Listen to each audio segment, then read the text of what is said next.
Bon, bah bien, bonjour à tous. Bienvenue pour ce nouveau webinaire dédié à la protection sociale des hospitaliers. On avait fait un premier webinaire il y a 2-3 mois sur les praticiens hospitaliers. Aujourd'hui, on vous propose un focus sur les internes et de voir ensemble quelles seraient les conséquences d'un arrêt de travail sur la rémunération, sur les finances, et évidemment l'impact que ça peut avoir dans le quotidien. Enchanté, Christophe Herriot, moi je suis responsable du département affinitaire chez BC. BC, qu'est-ce que c'est? BC, c'est un conseil en assurance qui accompagne l'association APA depuis son origine.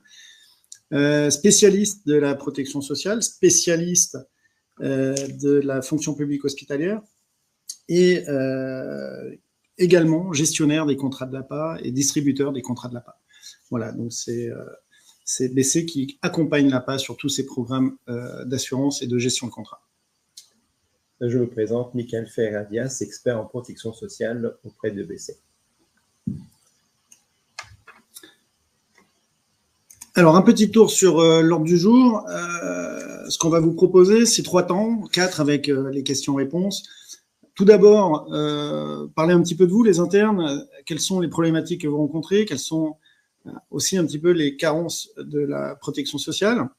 On va là-dessus montrer un petit peu que vos statuts, ce qui est le combat de l'APA depuis ces nombreuses années, vos statuts ne sont pas au niveau et évidemment, en cas de pépin et en cas d'arrêt de travail, les conséquences peuvent être très, très importantes s'il n'y a pas de protection complémentaire. Et puis, évidemment, on va vous présenter quand même l'association de l'APA, une association de médecins bénévoles, solidaires, pour des praticiens hospitaliers internes, libéraux. Vraiment une association qui s'adresse à l'ensemble des confrères qui sont à l'hôpital et en libéral. Et un temps de questions-réponses, évidemment, derrière pour répondre à toutes les interrogations que vous pourriez avoir. Le quotidien des internes entre réalité et zone d'ombre sur vos droits. Quelques chiffres pour commencer. En 2024, vous étiez 7974 nouveaux internes inscrits, ce qui représente au global 40% des effectifs médicaux en France et en même temps une perte de 16% de postes en moins en tant qu'interne par rapport à l'année 2023. Par rapport au quotidien d'un interne, par rapport à son temps de travail, sa répartition de temps de travail, on s'aperçoit que au niveau des temps de travail, vous effectuez 59 heures par semaine, ce qui est un temps moyen et qui est quand même énorme en soi pour un interne. Sur cette répartition, il y a 2 parties, donc ce qu'on appelle, vous voyez en rouge à 41%, ce qu'on appelle les soins, les actes médicaux que vous exercez au quotidien. Et malheureusement, on voit 59% de tâches administratives, qui est assez lourde pour vous aujourd'hui, ce qui correspond au niveau tâches administratives, tout ce qui est dossiers médicaux des patients, traiter les arrêts de travail et d'autres. Et certains d'internes nous disent que ça dépasse des fois plus de 70% du temps de travail consacré à l'hôpital. Au niveau des risques sociaux, il y a une analyse qui a été faite il y a quelques temps par l'Institut INSI, qui remonte des faits sur les risques psychosociaux. Donc déjà, cela est dû déjà aussi par rapport à votre charge de travail. Et ces risques ont été classés en 6 thématiques que vous pouvez vous retrouver dans l'une ou dans plusieurs. La première, c'est ce qui concerne le manque de soutien social et de reconnaissance. À l'intérieur, on peut voir la reconnaissance des frères, qui est très importante aujourd'hui, parce que pour vous, c'est très important. Aussi, l'incertitude de l'obtention d'un poste au milieu hospitalier, dans un premier temps. Dans la deuxième thématique, c'est la charge émotionnelle. Dans cette charge émotionnelle, on rencontre la tension qui est rencontrée dans le centre hospitalier. Les entretiens aussi qui sont difficiles pour vous au niveau de votre sensibilité avec les patients, avec la famille, pour soit annoncer un décès ou une pathologie grave auprès d'un patient. Dans la sécurité aussi socio-économique, le plus important, ce qu'on rencontre, c'est la distance entre les familles, du fait que vous effectuez un internat, forcément peut-être à l'autre bout de la France, où la situation familiale vous manque aussi. Dans cette charge de travail, comme je vous disais tout à l'heure, c'est la tâche administrative qui est lourde aussi pour vous, et la conciliation aussi entre la vie professionnelle et personnelle, du fait à la charge de travail qui est assez conséquente pour vous. Et dans le manque d'autonomie et de la marge de manœuvre, c'est tout ce qui est choix de stage qui est compliqué, savoir quel type de stage vous souhaitez, dans quel service. Aussi l'impossibilité de participer à des formations cliniques, qui est important dans votre statut d'interne. Et dans cette dernière thématique, la conflit de valeurs. Il peut y avoir des conflits aussi entre médecins et de personnel paramédicaux. Donc ça peut être les infirmières en majorité et d'autres services. Merci Mickaël pour cette présentation, et on voit bien qu'il y a un enjeu important auprès des internes sur se préserver de tous ces risques. On va regarder maintenant en quoi le statut que vous avez en tant qu'interne est très, très light en termes de protection sociale. Alors tout d'abord, qu'est-ce qu'on appelle la protection sociale? Finalement, c'est un mot un peu vulgaire. La protection sociale, c'est d'une part de la santé, c'est de la complémentaire santé, c'est le besoin de se faire rembourser des frais de soins, des consultations, quand on va chez le dentiste ou chez l'opticien, évidemment. Mais c'est surtout et avant tout, et ce qui nous intéresse là, de la prévoyance. Et la prévoyance, finalement, c'est quel est le risque, quel est l'impact que l'on va avoir sur une impossibilité de travailler, de poursuivre sa profession. Là, je vais vous présenter un petit peu ce que prévoit le régime général. C'est la règle globale de la sécurité sociale, à laquelle vous êtes rattaché d'ailleurs.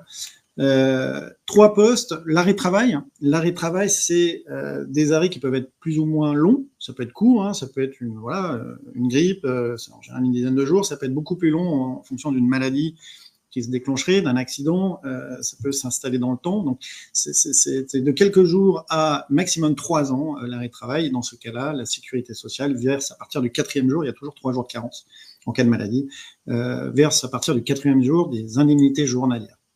Voilà, les indemnités journalières, le montant est défini par la sécurité sociale en fonction de la rémunération qu'on a au moment de l'arrêt de travail. Il peut y avoir aussi une reprise en mi-temps thérapeutique, c'est une reprise partielle, après un arrêt de travail qui est assez long en général, une reprise progressive, où on est, comme le nom l'indique, pris en charge à 50% par l'employeur sur son temps d'activité et à 50% par la sécurité sociale sur les indemnités journalières. On a ce qu'on appelle le régime de l'invalidité qui vient en complément, ou ça peut être directement, mais c'est très très souvent en complément de l'arrêt de travail. Passer les 3 ans d'arrêt de travail, si on est toujours dans l'impossibilité de reprendre son travail, la sécurité sociale, via un médecin conseil, va placer la personne sous le régime de l'invalidité. Le régime d'invalidité, c'est une prise en charge plutôt moyen-long terme. On va avoir le versement d'une rente d'invalidité. Là, on n'est plus dans une indemnité journalière, mais on est vraiment dans une rente mensuelle, on est dans le temps. Et cette rente va être calculée sur l'activité professionnelle réalisée les années antérieures. Alors, quand on est interne, évidemment, les années antérieures, elles sont plutôt légères. C'est pas les années de forte rémunération, donc ça a vraiment un impact très significatif sur le maintien d'un niveau de vie, surtout quand on est au début de sa carrière. Alors, qu'est-ce que l'invalidité? L'invalidité, ça se définit, il y a 3 catégories, c'est très, très, très réglementé, très structuré, la sécurité sociale, c'est toujours comme ça. La première catégorie, c'est on est en capacité, en parallèle de notre pathologie, d'avoir une activité professionnelle, qui soit la même ou une autre. Ça peut être, la sécurité sociale ne fait pas trop de différence sur ce sujet-là. Il y a une deuxième catégorie dans laquelle on est positionné si on est vraiment en incapacité totale et complète de travailler. C'est-à-dire que, voilà, en gros, le monde professionnel n'est plus possible. Et il y a une troisième catégorie d'invalidité dans laquelle, quand on se retrouve dans cette catégorie, c'est vraiment qu'on est vraiment en grande souffrance. on n'est plus capable d'exercer les actes quotidiens de la vie. C'est défini par la sécurité sociale comme se laver, s'habiller, se nourrir. Voilà, c'est 3 actes évidemment essentiels pour maintenir les choses en place, et on a besoin de l'aide d'une tierce personne pour nous accompagner dans ces actes-là. Voilà, donc ça c'est l'invalidité. Vous retrouverez en annexe, on a mis, si vous voulez récupérer le support, on a mis en annexe vraiment le détail de à quoi correspondent les 3 catégories. Et évidemment, il y a le décès aussi, la prévoyance, c'est aussi du décès, c'est se prémunir, prévoyance, prémunir contre le décès, et évidemment les conséquences que ça peut avoir, surtout quand on a une famille, des enfants, un conjoint, voilà, ça peut avoir des conséquences importantes. Voilà, le régime obligatoire prévoit le versement d'un capital décès qui est assez faible, c'est déjà sous condition, c'est pas pour tout le monde, et c'est un petit peu moins de 4 000 €, 3 977 € en 2025, voilà. Donc ça, c'est ce que prévoit la sécurité sociale. Donc ça, c'est le régime de tout le monde.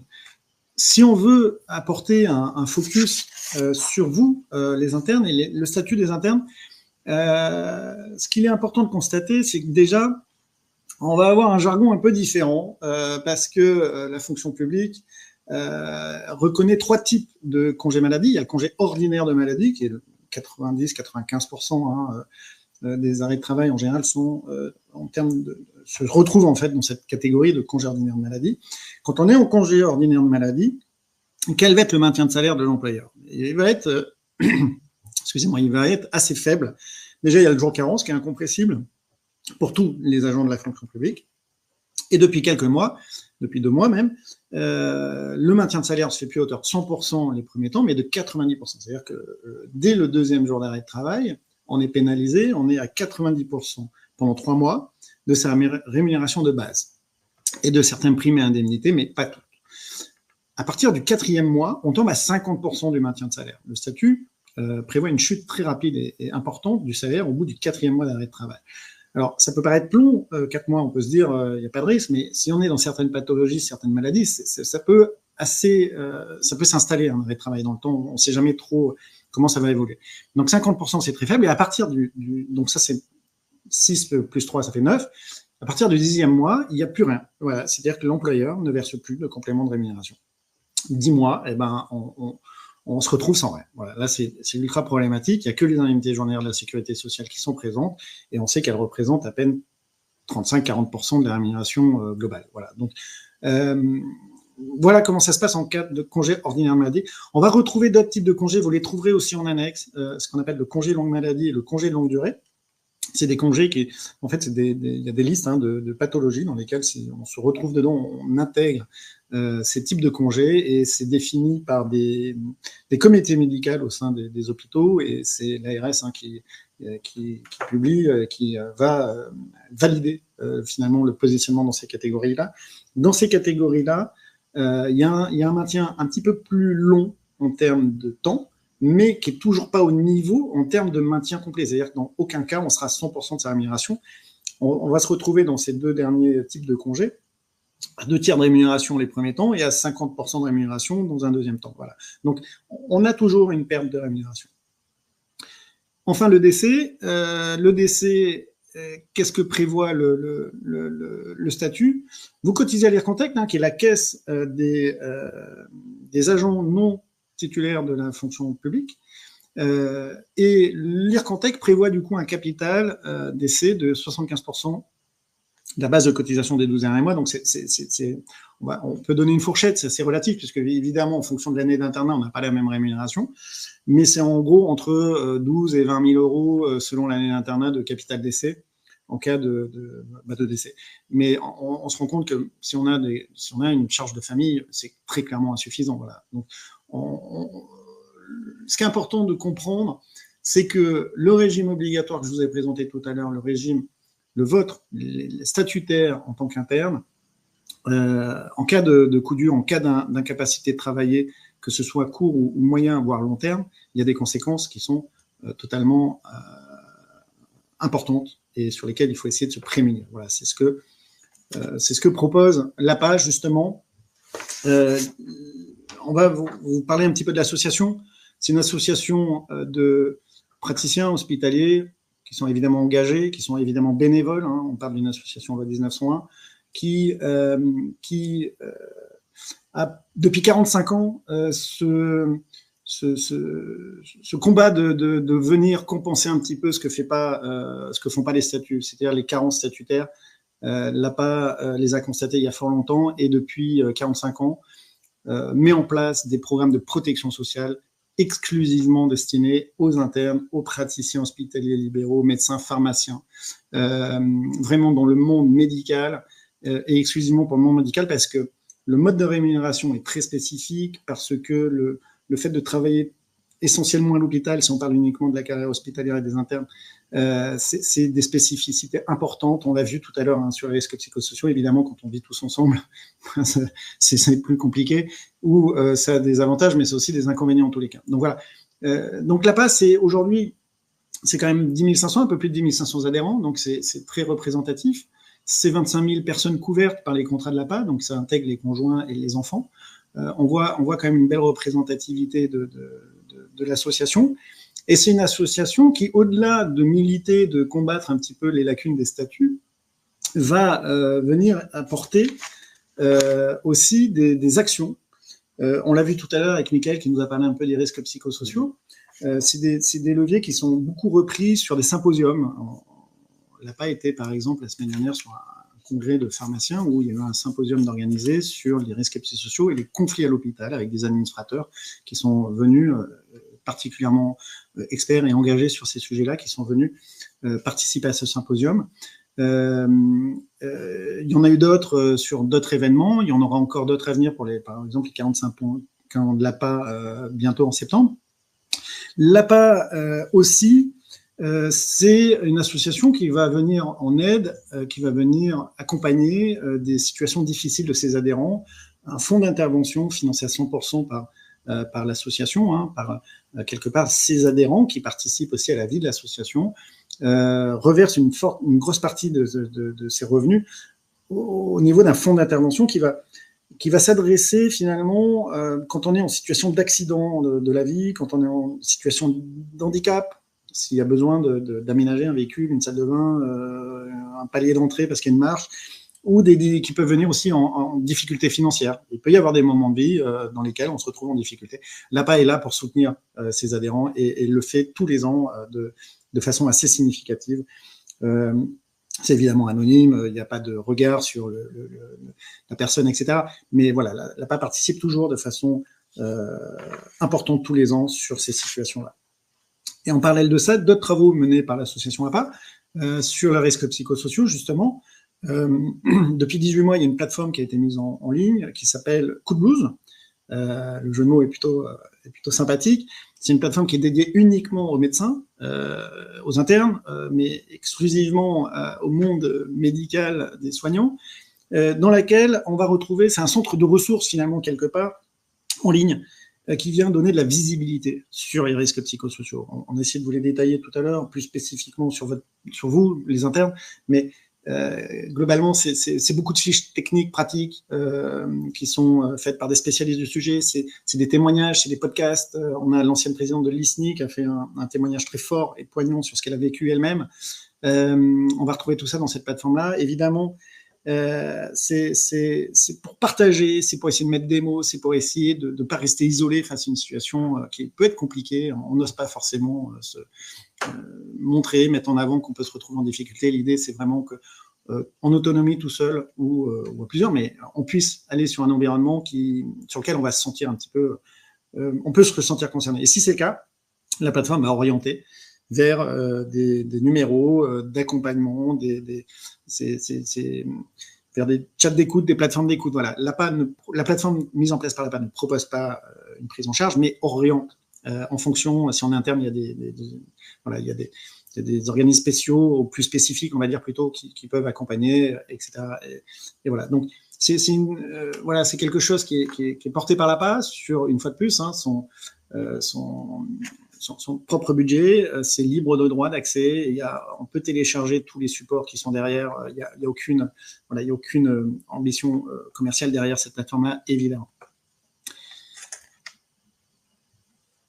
L'APA, c'est aussi une association qui soutient et qui s'entourent de partenaires. Alors, on vous a mis les partenaires aujourd'hui d'associations d'internes et de jeunes médecins avec lesquels l'APA a construit un projet et s'entoure. On voit qu'il y a plusieurs spécialités qui sont représentées, ce qui est très bien, hein, parce que l'APA, évidemment, est créé à l'origine par des psychiatres, mais c'est ouvert à toutes les spécialités de la médecine. Et l'APA soutient évidemment toutes les spécialités, que ce soit via des partenariats, mais aussi de la présence sur des congrès professionnels. Et on vous a mis deux petites illustrations de salles de garde dans des hôpitaux où voilà, l'APA et BC sont présents pour rentrer en contact avec vous, les internes, pour parler un petit peu de vos problématiques, pour échanger, pour prendre le temps. Voilà, on amène évidemment de quoi profiter d'un moment sympathique. Et on vient vous parler un petit peu de ce que propose l'APA, évidemment en termes de protection sociale, mais aussi en termes de projet de l'association. Vous voyez d'ailleurs sur la photo de droite le kakémono coup de blouse qui est très visuel. Petit message au passage, nous serons le 26 juin à l'hôpital Beaujon pour justement un amélioré. Et si vous souhaitez participer, si vous souhaitez en tous les cas proposer dans votre établissement ce qu'on appelle nous vulgairement un amélioré, n'hésitez pas à nous contacter, vous aurez tous les contacts évidemment à la fin du support. Sur les contrats conçus pour vous en tant qu'interne via BC, dans le contrat de prévoyance, vous bénéficiez de garanties et très intéressantes pour vous, surtout au niveau de la franchise, parce que vous avez 0 franchise dans le contrat, tout est pris en charge immédiatement, hormis bien sûr le premier jour de carence réglementaire dans votre convention, comme vous le savez, et comme Christophe l'a très bien stipulé précédemment. Et toujours, bien sûr, les risques psychosociaux qui sont pris en charge dès le départ, surtout pour tout ce qui est lié à la dépression, burn-out, ça c'est très important, et qui tient très à cœur aussi à l'association l'APA. Et le dernier point, le tarif, qui est de 1,50 €, qui est très accessible. Pourquoi 1,50 €? Parce que on estime qu'aujourd'hui, tout le monde a le droit à une prévoyance, surtout pour vous en tant qu'interne. Et le but est de vous couvrir à moindre coût avec de prestations et de garanties qui puissent vous couvrir et d'avoir ce maintien de salaire à 100%. C'est lié à une pathologie ou un accident. Et après, bien sûr, la garantie, les tarifs évoluent en fonction de votre année internat. Mais dès le départ, voilà, il faut retenir ce tarif de 1,50 € sur la partie prévoyance. Qu'il faut, voilà, un tableau très représentatif d'aujourd'hui, comme Christophe l'a stipulé, qu'aujourd'hui, si un interne n'est pas couvert en cas d'arrêt de travail, on voit l'évolution, ce qui est maintenu par l'hôpital et ce qui est maintenu par l'APA, et on voit malheureusement cette régression de la prise en charge de l'hôpital et le maintien au fur et à mesure de l'APA du salaire à 100%, ce qui représente bien sûr les émoluments, votre salaire, et bien sûr les gardes et astreintes et les autres avantages en nature que vous avez par rapport en cas d'arrêt de travail.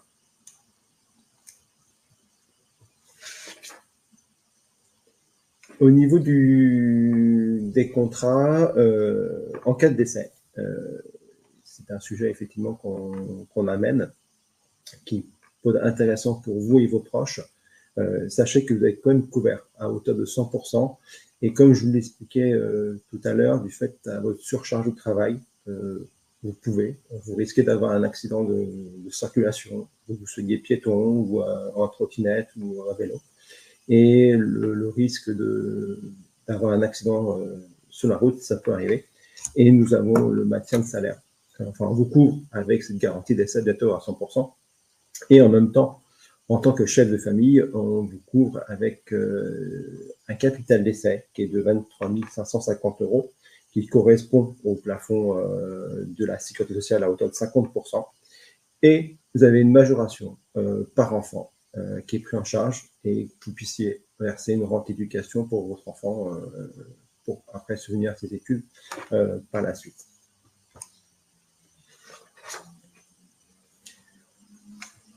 Au niveau pour fidéliser nos internes, on a mis en place, après leur internat, d'évoluer, de faire évoluer leur contrat. Par la suite, si aujourd'hui vous êtes adhérent auprès de l'APA, vous avez un contrat prévoyance, vous êtes exempté de questions médicales. Donc, l'évolution se fait automatiquement, ce qui permet pour vous d'avoir une formalité administrative en moins, de passer directement de votre statut interne à votre nouveau statut en tant que soit de médecin remplaçant ou d'assistant ou de contractuel, de faire évoluer votre contrat auprès de l'APA. Bien sûr, toujours avec ce 0 au niveau des délai de carence pour vous, très important. Le but, c'est que nous puissions faire évoluer votre situation professionnelle par rapport à votre statut interne et en le faisant le plus simplement possible et que vous soyez déjà moins absorbé par encore une charge administrative de plus. Donc, c'est pour ça qu'on a facilité cette tâche pour vous. Et par rapport à ça, vous avez la possibilité en tant qu'interne d'être récompensé avec une carte cadeau à hauteur de 20 € pour le nombre par rapport à vos internes. Si aujourd'hui, voilà, si vous avez sollicité, si vous avez d'autres connaissances qui sont à la recherche de garanties, de couverture et que vous êtes satisfait des prestations au niveau prestataire, au niveau des services et autres, n'hésitez pas à en parler et vous serez récompensé avec une carte cadeau de 20 € à chaque adhésion.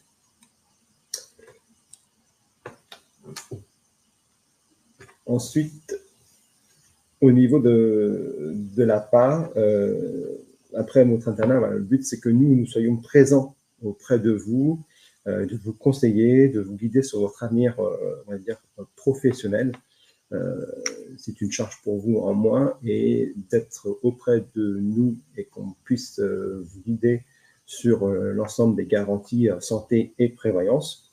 En plus, récemment, pour vous, en tant qu'interne, nous avons créé une nouvelle garantie, ce qu'elle appelle début de carrière, pour vos premiers pas dans la vie active hospitalière. On peut vous accompagner avec cette nouvelle offre qui reprend la santé et la prévoyance. Et bien sûr, après, nous avons la possibilité de courir avec d'autres prestations comme la garantie emprunteur.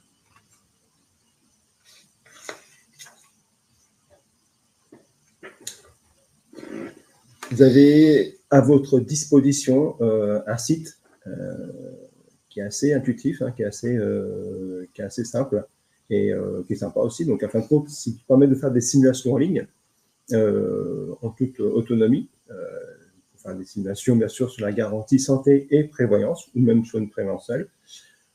Sachez que sur la garantie santé, on a 2 garanties à vous proposer. Et bien sûr, vous avez un tarif soit individuel ou familial sur la garantie santé. Et bien sûr, l'offre toujours à 1,50 € en tant que futur interne en première deuxième année. Donc, vous pouvez aller sur le site et faire autant de simulations que vous souhaitez. Et si vous avez une difficulté par la suite, vous pouvez nous recontacter directement, soit par téléphone ou bien par mail. Et nous avons nous ferons le plaisir de vous recontacter, de fixer rendez-vous et nous puissions en discuter tranquillement par téléphone. Voilà, nous avons fait un peu le tour de ce qu'on voulait vous présenter, des points d'attention sur lesquels on voulait appuyer. On peut résumer assez rapidement, hein. L'APA propose vraiment un parcours, un accompagnement de l'internat jusqu'à la fin de la carrière professionnelle et même au-delà, parce que l'APA aussi construit beaucoup de choses pour les médecins retraités. Il y a des passerelles qui sont très faciles et très simples dès l'internat quand on veut passer sur les carrières hospitalières ou libérales. Et il y a vraiment ce souci de l'APA d'accompagner des jeunes qui n'ont pas les moyens, qui n'ont pas forcément la priorité d'investir dans des contrats de mutuelle, de santé, de prévoyance. Donc, il y a vraiment un effort qui est apporté par les contrats de l'APA pour les rendre les plus accessibles possibles dès l'internat et de les rendre accessibles également au début de la carrière hospitalière, là où se construit finalement son vrai parcours professionnel et surtout d'apporter des garanties de qualité parce que être couvert pour se voir refuser dès qu'on demande quelque chose, il n'y a pas pire comme expérience. Voilà, les contrats de l'APA sont très, très, très accessibles et surtout sont très complets, soit en termes de garantie, soit en termes d'exclusion. On a très peu, hein, on en a parlé, mais très franchement, on est dans vraiment un accompagnement avec une association. On est vraiment soutenu et tous confrères. Voilà, donc c'est important. Voilà, on va vous laisser peut-être poser 2-3 questions si vous voulez. J'ai débordé de 14 secondes. C'est inadmissible, mais évidemment, on est très disponible pour répondre à quelques questions si vous en avez. N'hésitez pas, il y a il y a un chat qui est disponible pour vous permettre de poser vos questions.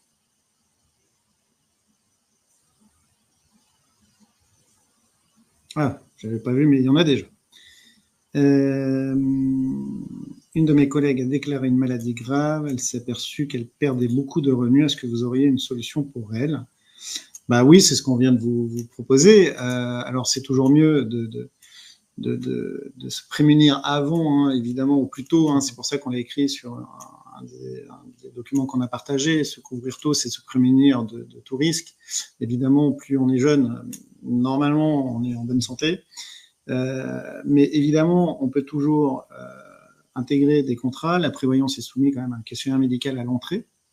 Mais une fois qu'il est validé, c'est ce qu'on vous a expliqué tout à l'heure, ce que Mickaël vous a expliqué tout à l'heure, une fois que c'est validé, on peut rester dans les contrats et changer de contrat en gardant la sélection médicale qu'on a acquise à l'origine. Voilà, c'est très important. Donc évidemment, on peut proposer quelque chose. Évidemment, on sera très content d'expliquer tout ça de façon très personnalisée. Des équipes dont l'équipe dont fait partie Mickaël est très spécialisée sur tous ces sujets-là, sur toutes les problématiques que rencontrent les internes. Est-ce que je peux avoir une aide pour le paiement de la prévoyance par mon centre hospitalier? Alors non. Aujourd'hui, il n'y a pas de prise en charge par l'employeur de la prévoyance. C'est aussi pour ça que l'APA a vraiment souhaité la rendre très accessible sur des prix vraiment pour vous permettre de vous couvrir et à pas trop réfléchir sur est-ce que j'utilise ce budget pour ça ou pour autre chose. Voilà. Une question lyrique pour stipuler que la cotisation d'1,50 €, c'est 1,50 € par mois. Oui, bien sûr. La question, on l'a pas précisé, oui. Non, c'est par mois. Donc, très franchement, voilà, je pense qu'il faut pas trop se poser de questions. C'est pas un enjeu financier très important sur le début de l'internat. Au fil des années d'internat, la rémunération va va s'élever aussi un petit peu. Donc, c'est aussi 8 €, ça reste quelque chose de très accessible une fois qu'on arrive en 3e année. Ça couvre aussi en tant que docteur junior, donc avec toutes les primes de responsabilité, toutes les primes qui accompagnent le statut de docteur junior. On va arriver dans les premiers statuts de ce qu'on appelle nous les praticiens hospitaliers ou universitaires. Et là aussi, il va y avoir un accompagnement, évidemment, en essayant de compresser au maximum le prix pour le rendre le plus accessible possible, mais toujours en gardant des qualités de garantie. Voilà, l'idée, c'est pas de vendre du contrat qui sert à rien, une fois de plus, c'est vraiment de vendre du contrat et de vous permettre d'être dans quelque chose qui soit confortable et qui vous sécurise. C'est vraiment la priorité et l'axe de l'APA. C'est vraiment pas cher. Pourquoi? Justement, là, on l'a précisé, c'est une volonté de l'association, c'est une volonté forte et marquée de l'association de permettre aux jeunes de ne pas faire de concession sur le fait de prendre une prévoyance plutôt que autre chose qui serait peut-être plus important à leurs yeux. Donc évidemment, aujourd'hui, le prix, quand on est interne première, 2e année, qu'on n'a pas des revenus et qu'il faut se loger, qu'il faut se nourrir et qu'il faut peut-être faire beaucoup de temps de transport pour aller sur son lieu de travail, qu'on fait beaucoup d'heures, voilà. Bon, globalement, c'est vraiment rendre les choses accessibles pour simplifier et éviter de faire une concession sur ce sujet-là. Voilà, je vois pas d'autres questions. On va vous laisser, on va arrêter. Merci d'avoir participé. Évidemment, il y aura un replay qui sera disponible sur la chaîne YouTube de l'APA. Merci encore. Et puis, on est quand même à l'écoute de toutes questions qui viendraient dans un 2e temps. On va vous repartager une dernière fois les contacts. Voilà, donc c'est apa@bc.fr, le site internet de l'APA. Hein, une fois de plus, vous pouvez tout faire en toute autonomie en tant qu'interne sur le site de l'APA. Il y aura une version qui sera mise à jour ce soir, donc vous pouvez y aller aujourd'hui, mais demain, vous verrez, ce sera tout beau, tout propre, tout neuf. Et puis un numéro de téléphone où vous êtes directement au contact des personnes expertes sur ce sujet-là. Donc n'hésitez pas. Il n'y a pas de, c'est pas, voilà, on n'est pas sur une messagerie pendant longtemps. On est très pris en charge. Voilà. Merci beaucoup. Merci à et vous. très bonne journée à tous. À très bientôt. Au revoir.